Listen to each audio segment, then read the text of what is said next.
Hello, I'm Gonu, a postdoc in UCLA.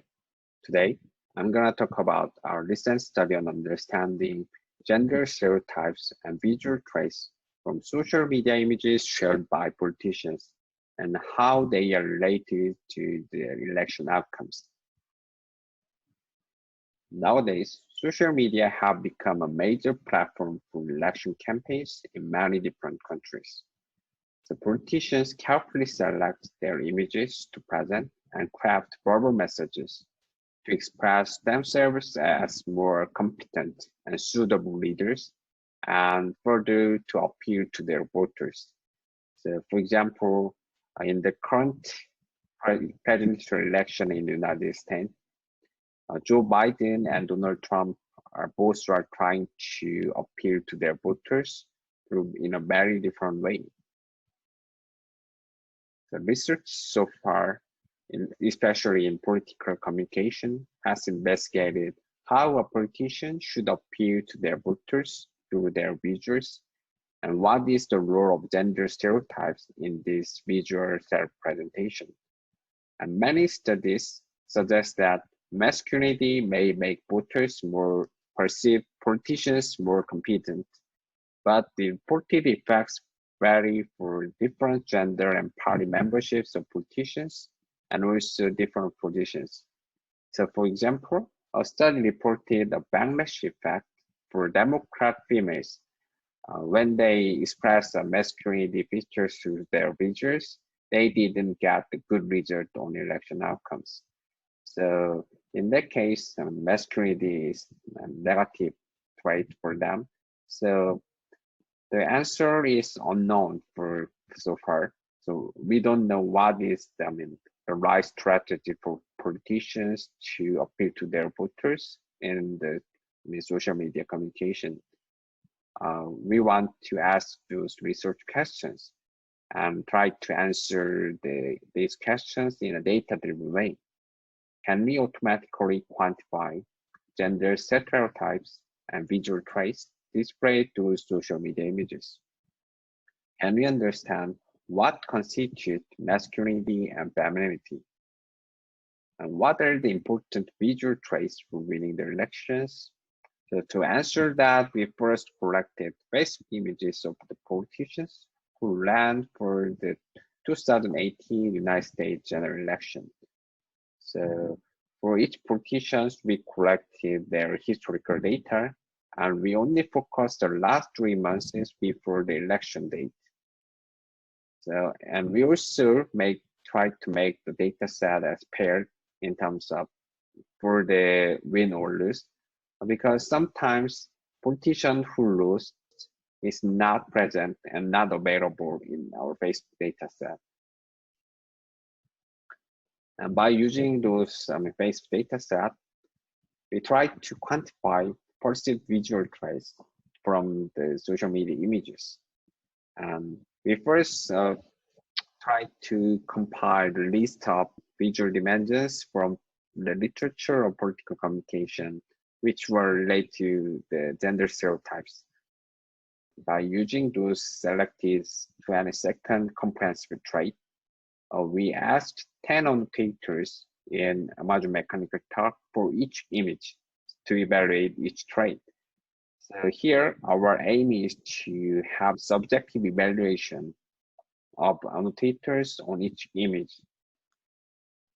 By using those labeled visual traits, we applied transfer learning techniques based on the convolutional neural network model, which were pre-trained on the ImageNet databases.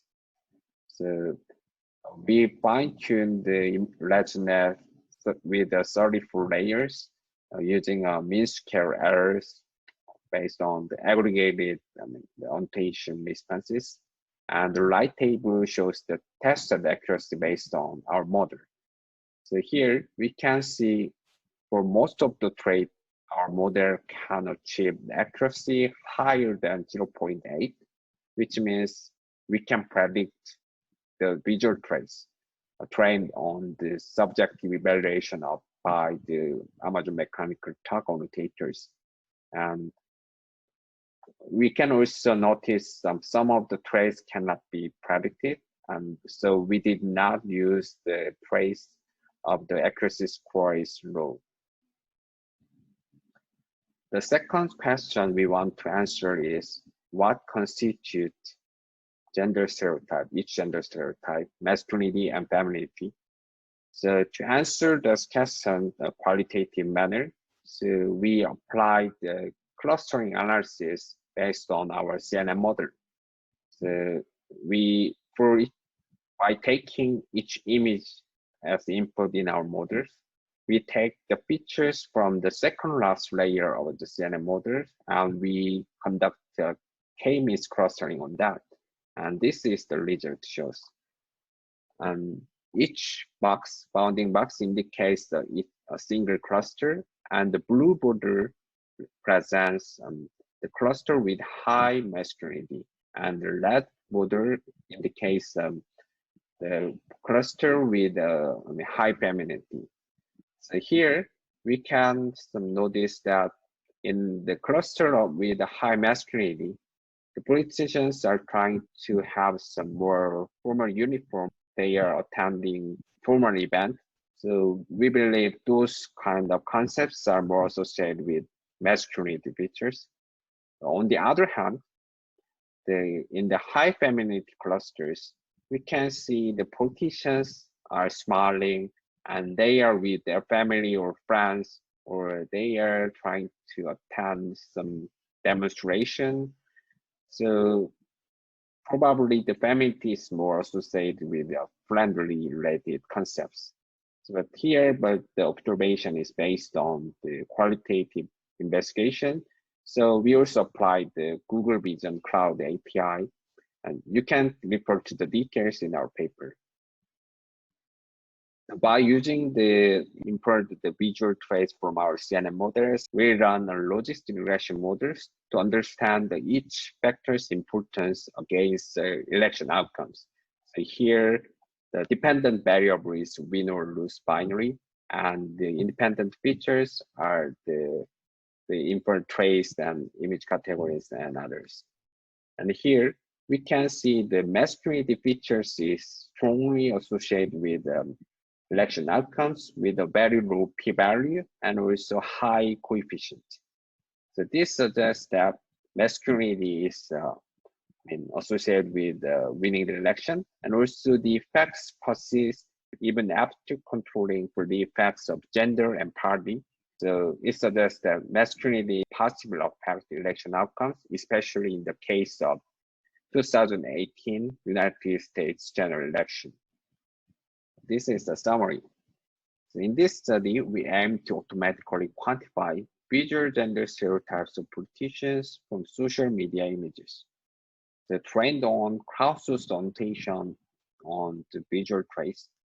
Our CNN model predicted visual stereotype trace with a high accuracy. And in the clustering analysis, masculinity was more associated with formality-related concepts. On the other hand, femininity was more associated with emotion-related and friendly-related attributes.